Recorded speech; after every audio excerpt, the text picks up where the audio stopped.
Keçək mi Ramiz Mehdiyev məsələsini? Keçək. Nə baş verir hakimiyyət mətbəxində? Vallahi mən mətbəxə girişim Ən azından olmadığına siz görə... hökumət komandasının böyük mənada mən içindəsiz. sadəcə Ramiz Mehdiyevin bu son bəyanatlarına münasibət bildirirəm. Təbii ki, bu 4 yazı olub. Bilirsiniz ki, Ramiz Mehdiyev ümumiyyətlə haqqında ən çox yazılan məmurlardan biridir. Və 2003-cü ildən sonra xüsusilə onun haqqında yazırdılar ki, bu hakimiyyətin boz kardinalıdır. Dövlətdə ikinci adamdır, əsas söz sahibləridir və ən maraqlısı budur ki, bu şayələri yayan, bu cür rəy yaradanların çoxu onun özünə yaxın adamlar idi. Və siz təsəvvür edin, normal məmur, vicdanlı məmur nə edirdi? Çıxardı, dərhal çıxıb deyərdi ki... Siz bir statusda paylaşıbsınız, maraqlı məqamlar var, bəli. Bəli, dərhal çıxıb deyərdi ki... Yəni çıxıb deyərdi ki, mən boz kardinal deyiləm. Yox, İlham Əliyevin yanında kimin həddi var ki, gəlsin boz kardinal olsun, dövlətdə əsas söz sahibi olsun. Adama deyərlər, niyə onda sustun? İndi nə oldu ki, birdən-birə bir toydu, kimisə qandallayıblar və belə hayküy qopardırsa. Özünə sığışdırmır da, yəqin ki, mənim kürəkənimi... Mən də ona görə yazmışam ki, 55 il siyasətdə oldu, ancaq siyasətçi ola bilmədi. Yaxşı, sənin evin şüşədən, cəmaatın evinə niyə daş atırsan? Sənin hər tərəfin qanunsuzluq. Hardan tutsa cinayət. Hardan tutulsa cinayətdir. Və sən daş atırsan, fasiləsiz 4'ünü atıbsan, davam diləmək istəyirsən. Üstəlik nə deyir? Qanunun aliliyi təmin. Üstəlik biz sizə bir şey deyim. Yəni o bilmir ki, bunun kürəkəni nəyə görə qandallanıb? Nəyə görə qandallanıb? Çünki özü və kürəkəni həddini aşdığına görə. Sən akademiya prezidentisən. Siz bu bir bəhanə da. Təbii toydan sonra da həddini aşdılar. O verdikləri bəyanatlar, özünü aparmalar. Gecə biləmişəm. Prezidentə meydan oxumaq idi. Və prezident əgər sussaydı, təbiidir ki, cəmiyyətdə də görmürsünüz, deyirlər ki, Ramiz Mehdiyev parlamentidir. Niyə çıxıb demirdi ki, mən kiməm ki, parlament formalaşdırır? Demir axı. Niyə? Yaxud görürsünüz, nazirləri yığır, iclas keçirdir. Nazirləri oturdur aşağıda. Səndən səviyyəcə qat-qat yuxarı adamlardır bunlar. Mətbuatı elə, hamısını elə, bütün...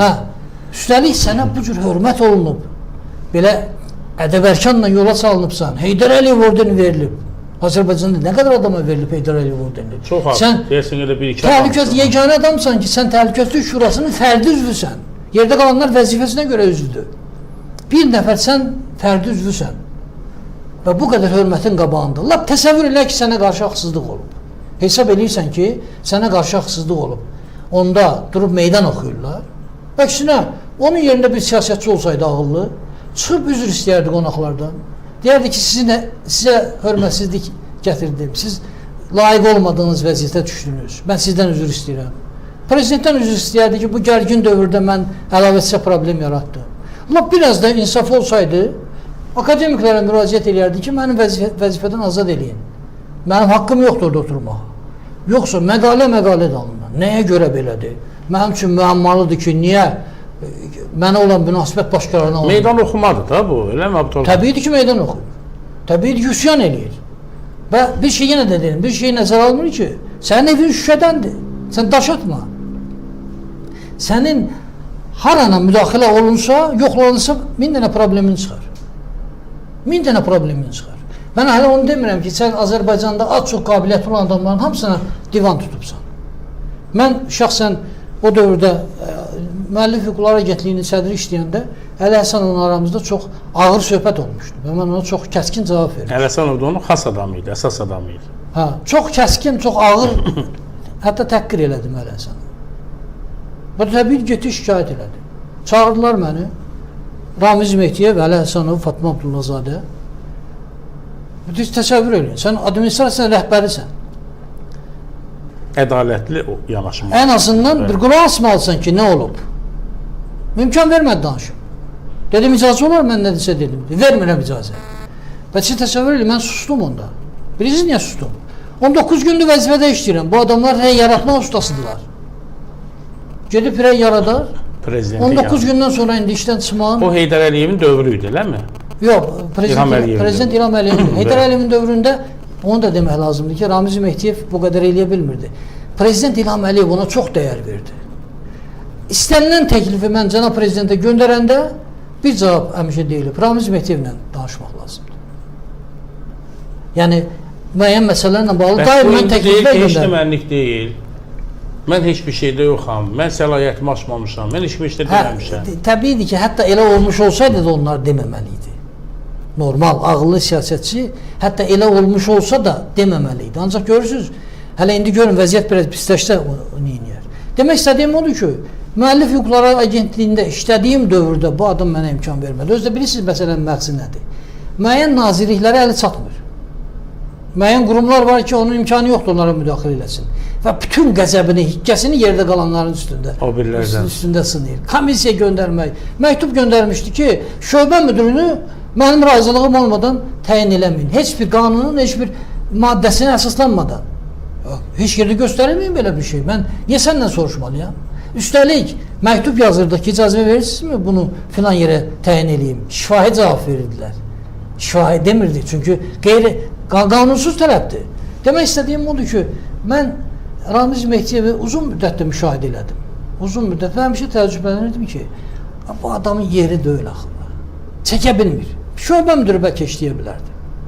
Ancaq administrasiyanın rəhbəri, üstəlik o qədər səlahiyyətlər verilmiş administrasiya rəhbəri yükünü çəkmək onun imkanları xaricində idi və yenə də deyirəm, 55 il siyasətdə olan adam güman eləmək olardı ki, getdin vəzifədən, siyasətçilərin axsaqqalı kimi özünü apararsan.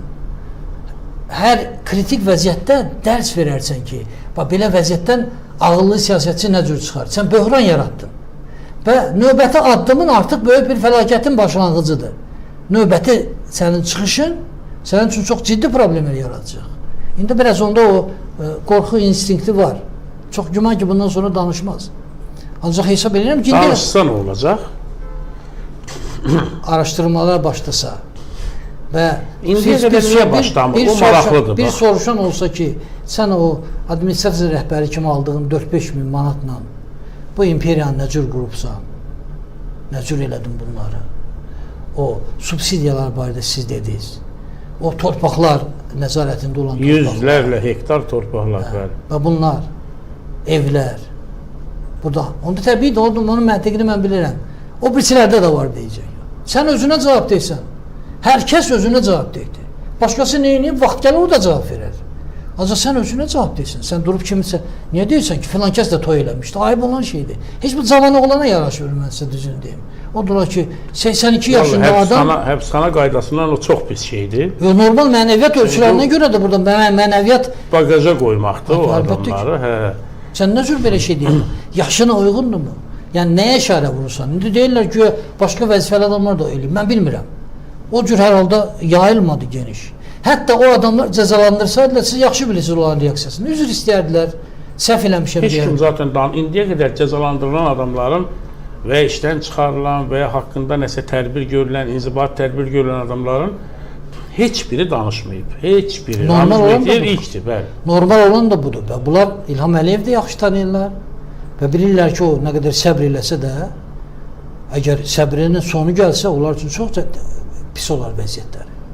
İlham Əliyevin səbrini sınamağa ehtiyac yoxdur. Yazda maraqlı bir məqama toxunursunuz ki, İlham Əliyev ən yüksək titullarla təltif elədi. Bunun özü də, yazdan belə çıxır ki, bunun özü də İlham Əliyevin bu bir sınaq mərhələsi imiş. Yəni, ona görə bu titullar hamısı verilib ki, əslində daha gerçək, Ramiz Mehdiyev daha gerçək niyyətləri meydana çıxsın. Mən görə hesab eləmirəm. İlham Əliyev bu Heydər Əliyevdən gəlmə xüsusiyyətdir. Həddindən artıq qədir bilən insandır və onun üstündə az-çox xidmət olan, zəhmət olan insanları həmişə çalışır qiymətləndirsin. Ramiz Mehdiyev baxmayaraq ki, o vəzifənin öhdəsindən gələ bilmirdi. Mən şübhə eləmirəm ki, gələ bilmirdi. Və yeri gəlmişkən deyim ki, elə Təhlükəsizlik Şurasını da iflic vəziyyətinə salmışdı. İndi Ramil Yusubov yavaş-yavaş çalışır onu düzəltsin. Aparatı da elə vəziyyətə gətirmişdi ki, aparat daha çox ona işləyirdi. Siz təsəvvür eləyin ki, Nazirlər Kabineti iclaslarında baxırdım ki, prezident əl yazısıyla bəzi mətndə, yəni özü yazır. İclasda baxırdım, misal üçün fikir verirdim ki, burada aparatın işi nədən ibarətdir? Stol düzmək və stolun üstünə kağızlar düzmək. Yerdə qalan statistik məlumatları verirlər cənab prezidentə və oturub çıxışını özü hazırlayır. Yaxşı aparat nə üçündür? Administrasiya nəyə lazımdır? Bu prezidentin administrasiyasıdır. Deyirsiniz ki, nəyə görə İlham Əliyev bu şeylər elədi? Uzun müddət bir yerdə işləmişdilər. Və qədir bilən insan kimi o ona o dəyəri verdi. O cür yola çaldı. Azərbaycanda heç kim elə yola çalınmayıb. Yəqin ki, bundan sonra da çox çətin məsələdir ki, kimsə elə yola çalınsın. Və onun qarşılığı belə mi olmalı idi? Lap təsəvvür elə ki, yenə də deyirəm, sənə qarşı haqsızlıq olub. Kimə meydan oxuyursan? Sən axı kim olmasa da sən bilməlisən, sənin qarşındakı kimdir? Mən o hesab edirəm ki, yenə də deyirəm, bundan sonra yəqin ki, 4-də dayanar. Yəqin ki, bundan sonra o Elmlər Akademiyasının saytına da rəhmi gələr. Ancaq sayt sanki onun Facebook səhifəsində. Çox səviyyəni də çox saldı, sözün düzü. Elmlər Akademiyasının prezidenti bu işlərlə məşğul olmalı. Amma bu heç kim də ona bir reaksiya vermir. Nə elə prezident səviyyəsində, nə deyək ki, nazirlər səviyyəsində, YAP səviyyəsində, yəni rəsmi ağızdan, düzdür, müəyyən adamlar danışır, belə deputatlar nəsə deyir, jurnalistlər deyir Ramiz Mehdiyev haqqında. Amma bu da müəyyən rəylərə yol açır ki, məsələ Mehdiyev yazır. Mərkəzdən qaçma meyllərini artıra bilərmi? Yəni, Mehdiyev oturub yerində rahat, meydan oxuyur və son yazısında yazıb ki, hələ də mənim kürəkənimin qandallanmasına baxmayaraq, heç kim qandallanmayıb. Yəni, adam sanki bir qisas alır. Bunun bir fəsadları ola bilərmi? Mən sizə deyim ki, Ramiz Mehdiyevə görə heç bir fəsad ola bilməz. Çünki o qədər çəkisi yoxdur ki, o qədər daha çox pislik eləməyi bacarırdı. Yəni, onun xeyirxahlığını görən, ondan ləyaqətli münasibət görən, ondan qayğı görən adamlar, daha çox şəxsiyyətsiz adamlardır ki, elə birinci onlar üzü döndərdi. Ramiz Mehdiyev həmişə ağla düşmən olub, qabiliyyətə düşmən olub. Siz təsəvvür eləyin, mənim kitabımın təqdimatında çıxış eləyir. Deyir ki, müəlliflər çox dəyərli kitab yazıblar. O kişi mən yazmışam, adımı demək çox çətindir. Adı belə demək istəmir. Adımı da demək istəmir. Deyir ki, müəlliflər hazırlayıb. Mən yazmışam, üstünə bax kitabın. Mənim kitabımdır. Demək istədiyim odur ki, bax, belə xırda şeylər özünə rəva bilən. Onun arxasınca kim gedəsidir? Ancaq o birisi tərəfdən bilirsin ki, Cənab Prezident korrupsiya qarşı mübarizə kampaniyası başlayıb. Və bugün icra qurumlarında əksəriyyət adam narahatdır. İcra başçıları, hamısı qara maskalı deməli, insanları gözləyirlər. Və təbiidir bu təhlükəlidir. Nazirlər gözləyirlər. Çoxu gözləyir. Hər kəs gözləyir. Çoxu qorxur və belə məqamda xəyanət ehtimalı təbii ki, artır.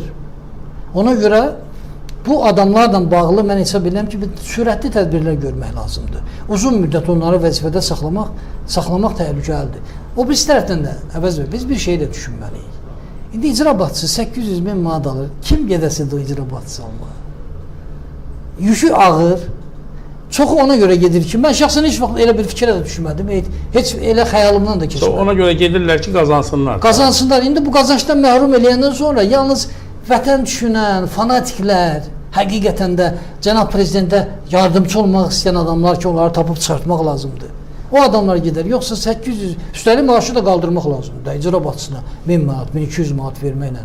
Bu dəqiqə ən adi içiyə verəndə görsün, biraz əyri baxır ki, bunun. Heç jurnalistlər 1000 manata işləmir. Yəni ona görə icra başçılarını da o barədə də düşünmək lazımdır. Mən hesab edirəm ki, təbiidir ki, Cənab Prezident son dövrlər çox cəsarətli addımlar atdı və çox düzgün xətt götürüb, ancaq eyni zamanda təhlükəlidir. Bunu da demək lazımdır. Çox sağ olun. Abdullah, çox təşəkkür edirəm. Çoxlu maraqlı söhbətimiz oldu. Bizi 2000-ə qədər insan canlı yayın